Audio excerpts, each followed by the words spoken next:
నమస్తే, welcome to వీటెన్ TV Telugu news.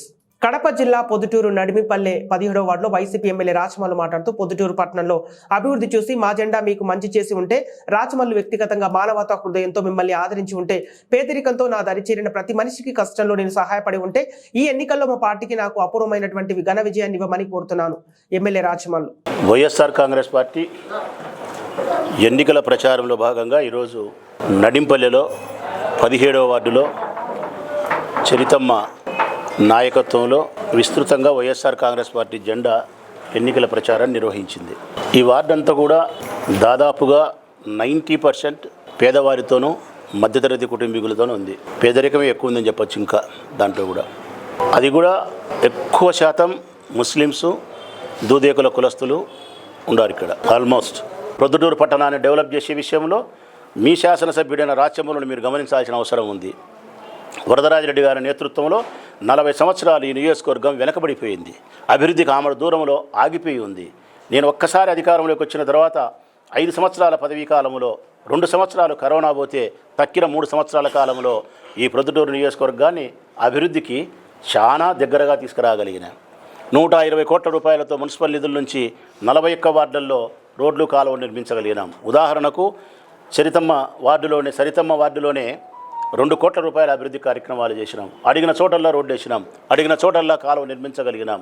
ఈ ఒక్క వార్డుకే జగనన్నిచ్చిన సంక్షేమం 27 కోట్ల 73 లక్షల 25,865 రూపాయలు, అంటే దాదాపు 30 కోట్ల రూపాయలు.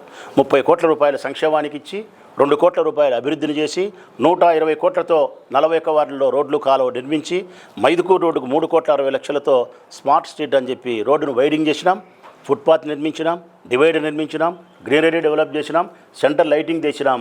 తెలుగుదేశం పార్టీ వాళ్ళు రాత్రి 7 అయిన తర్వాత మైదుకూరు రోడ్లో తిరగమను శివాలయం కానుంచి ఇది ప్రొద్దుటూరా లేకుంటే హైదరాబాద్ నెక్లెస్ రోడ్డా అని చెప్పి అనిపించాలా? వాళ్ళు కూడా మనసులో ఔరా రాచమల్లు, ఔరా వైఎస్ఆర్ కాంగ్రెస్ పార్టీ అని అనిపించకపోతే నన్ను అడగమని చెప్తాను. గవర్నమెంట్ హాస్పిటల్ ఎదురుగా ఉండే రోడ్డా ఒకప్పుడు రోడ్డా? అది అసహించుకునే రోడ్డు. ఈరోజు పోయి చూడమని ఎట్లుంది ఆ రోడ్డు, ఎట్లా చేసినాము. ఢిల్లీలో ఉండే గేట్ ఏమంటారు? ఇండియా గేట్ దగ్గర చక్కగా రోడ్డు ఎట్లుంటుందో, సెంటర్ లైటింగ్ ఎట్లుంటుందో అట్లా చేయగలిగినాం. వరదరాజిరెడ్డి గారు పోయి ఆఫీస్ నెహ్రూ రోడ్డును వెడల్పు చేయగలిగినాం, శ్రీరాములపేట వెడల్పు చేయగలిగినాం, గురవై తోటం రోడ్డును వెడల్పు చేయగలిగినాం, ఆర్ట్స్ కాలేజ్ రోడ్డును ఒక స్టేడియం క్రికెట్ ఆడుకునేటట్టు గ్రౌండ్ చేయగలిగినాం, ట్రాన్స్ఫారమ్స్ ఆడ అడ్డం ఉన్నా తొలగించగలిగినాం, 4 ప్రాథమిక ఆరోగ్య కేంద్రాలు నిర్మించగలిగినాం, 53 కోట్ల రూపాయలతో మంచి మార్కెట్ నిర్మిస్తూ ఉన్నాం, శివాలయం సెంటర్లో జాతీయ జెండాను ఆవిష్కరించినాం, 8 కోట్ల రూపాయలతో ఈ ప్రొద్దుటూరు యొక్క చరిత్రను చెప్పే విధంగా టవర్ క్లాక్, అమెరికాలో అత్యద్భుతంగా ఉండే ఒక నమూనాతో 8 కోట్ల 60 లక్షలతో టవర్ క్లాక్ నిర్మించబోతూ ఉన్నాం. 65 కోట్ల రూపాయలతో YSR engineering college infrastructure develop చేసినాం. 5 కోట్ల రూపాయలతో బస్టాండ్ రెనోవేట్ చేసినాం. 24 కోట్ల రూపాయలతో గవర్నమెంట్ హాస్పిటల్ నిధులు తెచ్చినాం. 24 కోట్ల రూపాయలతో ఎస్ఎన్ఆర్ గవర్నమెంట్ కాలేజీకి నిధులు తీసుకురాగలిగినాం. 52 కోట్ల రూపాయలతో పెన్నారి ఊరిపైన బ్రిడ్జి నిర్మిస్తూ ఉన్నాం. 160 కోట్ల రూపాయలతో కాలువల ఆధునీకరణ పనులు జరుగుతూ ఉన్నాయి. 160 కోట్ల రూపాయలతో భూమిలో ఉండే పైపులు, నీళ్లు తాగే పైపులు 70 ఏళ్ల కిందట వేసినవి అవి ఇప్పుడు మేము మార్చి కొత్తవి నిర్మిస్తూ ఉన్నాం. 300 కోట్ల రూపాయలతో గ్రామీణ ప్రాంతాలకు రోడ్డు వేయగలిగినాం. 5 కోట్ల రూపాయలతో అందమైన పార్కును బాలాయాల దగ్గర గాంధీ పార్కును బ్రహ్మాండంగా తయారు చేసి శనివారం ఆదివారం వస్తే ఈరోజు 10,000 మంది పిల్లలు తల్లులు ఆ పార్కుకు పోయే పరిస్థితి చేసినాం.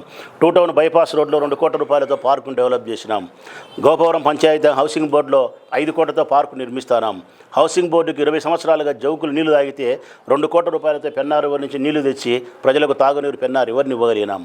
అదే గోపవరం గ్రామ పంచాయతీలో ఉండే అత్యంత ప్రధానమైన సమస్య యానాది కాలనీకి ఉప్పు నీరు. ఆ ఉప్పు నీరు తీసేసి బీసీ ఆస్తులకు పెన్నారివర్ నుంచి నీళ్ళు ఇచ్చి అక్కడి నుంచి పైపుల ద్వారా వాళ్ళకు మంచి నీరు ఇవ్వగలిగినాం. గోపవరం పంచాయతీలో భగత్ సింగ్ కాలనీలో బర్నింగ్ ఇష్యూస్ 2, ఒకటి 33 kV లైన్ 12 కోట్ల రూపాయలతో 33 kV line Lingareddy Kottala, Bhagat Singh colony, housing board, Prakash Nagar, Lingapuram ఇంతవరకు 33 kV లైన్ తొలగించి ప్రజల ఆస్తులకు విలువలు పెంచినాం, భద్రత కల్పించగలిగినాం. అదే భగత్ సింగ్ కాలనీలో 5 అడ్డ వీధులకు కాలువ లేక ఇబ్బంది పడితే 1,70,00,000తో కాలువ పనులు నిర్మిస్తూ ఉన్నాం. ప్రకాష్ నగర్కు ఓవర్ నైట్ 5 కోట్ల రూపాయలతో ప్రకాష్ నగర్కు కొత్తపల్లి